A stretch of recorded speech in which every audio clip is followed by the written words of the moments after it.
Viego's been out for around a week now, and he's proving to be a very versatile champion. Jungle is by far his most popular role, but he's actually seen the most success as a mid laner. Lots of Korean high elo Viegos have been spamming him mid, and in today's video, we're going to be looking at the rank 1 Viego, who's already got over 70 games played on the champion and has a very unique way of playing him. So with that being said, let's get into it.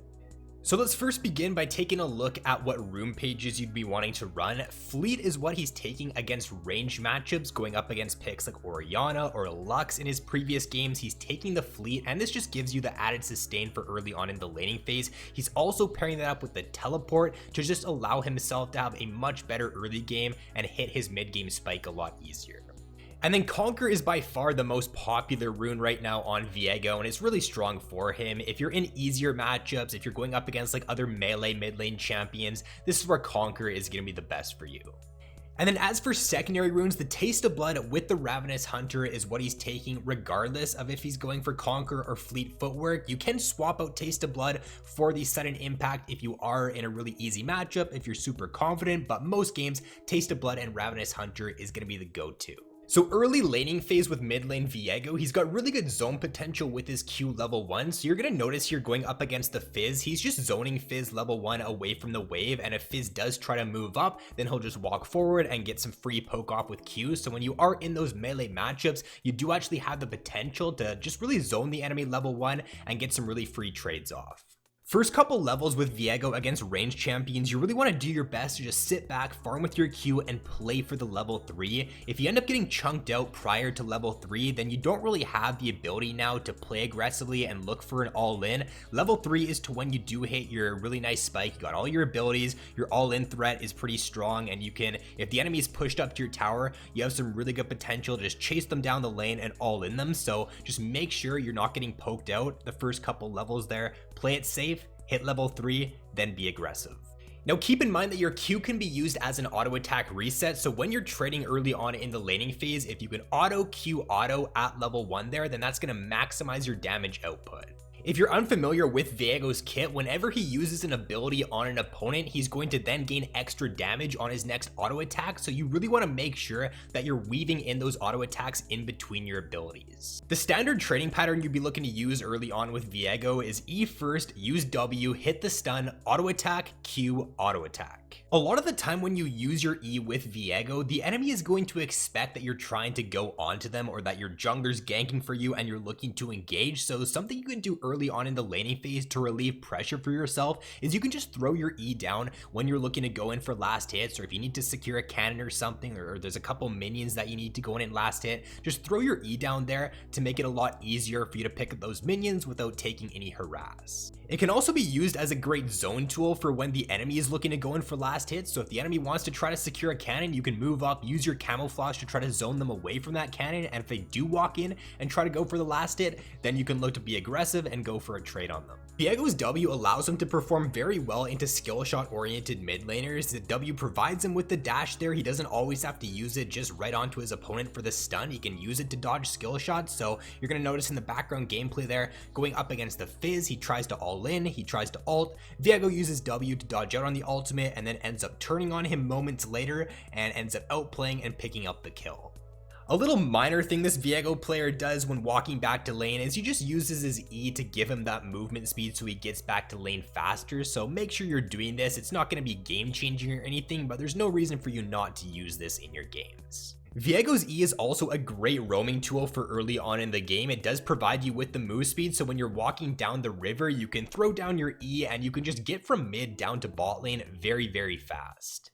So now we're at the point in the game to where you'd be looking to pick up your first item, and this is where he likes to build a Stride Breaker. So Stride Breaker is very underrated right now as a rush item on Viego. Not too many players are building it, but especially over in Korea, you do see a lot more Viego mid players building this, and it's a great rush item for a couple different reasons. The slow from the Stride Breaker active just enables Viego to be a lot more consistent in hitting his W. What you can look to do is Stride Breaker forward onto the opponent, charge up your W, and because they're slowed, it's going to give you a much higher hit rate of that W, and if you hit them with the W stun, then you're going to be able to follow up with your full combo, and that's going to be how you just burst out these champions and win out in the 1v1s really easily.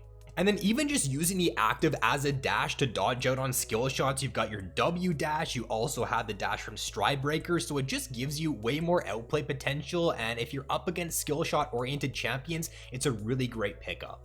Now you might be wondering, well, can I use the Stride Breaker active while I'm charging up my W? And you actually cannot, unfortunately. So when you're comboing, you want to make sure that you use Stride Breaker first to close the gap or to get, the slow off on the opponent. Then after that, you charge up the W.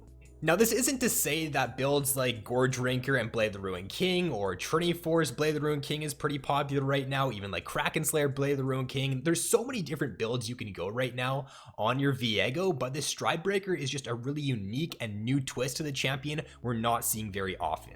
As you transition into the mid game, Viego has some really nice long range catch potential. With your W flash combo, you can close such a long distance and just get onto your opponent from a really long range. So if you do notice enemy squishies or just enemy champions caught out of position, this is a great combo you can be looking to use. Viego's cleanup and chase potential is absolutely insane with his ultimate and passive. You'll notice here before entering the fight, he's about 25% HP, gets the kill, passive proc, jumps to 70% HP, continues chasing here. He's going to get another kill and he's just going to jump all the way back up to full HP. The healing is just ridiculous, guys. So even if you're about maybe 10% HP in a fight, even when you drop really low, don't underestimate your ability to impact that fight. Like right here, he jumped all the way up to full HP, continues chasing with his ultimate resets with those charges, and he just ends up cleaning up this fight. And then when you get around to picking up your second item, this is to where he really likes to go Sterix second. It just gives way more survivability. You have the HP from both Stride Breaker and Sterix, and you also have the shield from Sterix too, so you're just way more durable. The Bork and Kraken build provides you with no HP, no extra survivability, so it's definitely a higher risk, high reward build. Yes, you're gonna have more damage with it, but you're also gonna get blown up a lot quicker, so if you do make one mistake, you're pretty much just dead and cut out to dry. With the Kraken Bork build, whereas with the Stride Breaker Sterix, you just do have way more reliability and way more survivability. And then for third item, he does like to transition back into going a little bit more damage by picking up the Collector. So just Stride Breaker, Sterix, Collector, really solid mix here of tankiness and damage in your build path.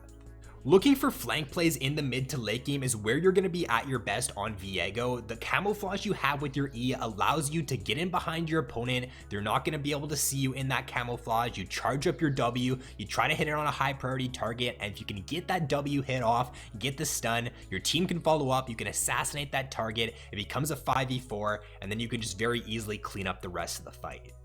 So instead of just sitting with your team fighting straight up, you should always be looking for those angles to where you can get in behind the opponent, use your camouflage to its potential, and then look for those assassinations.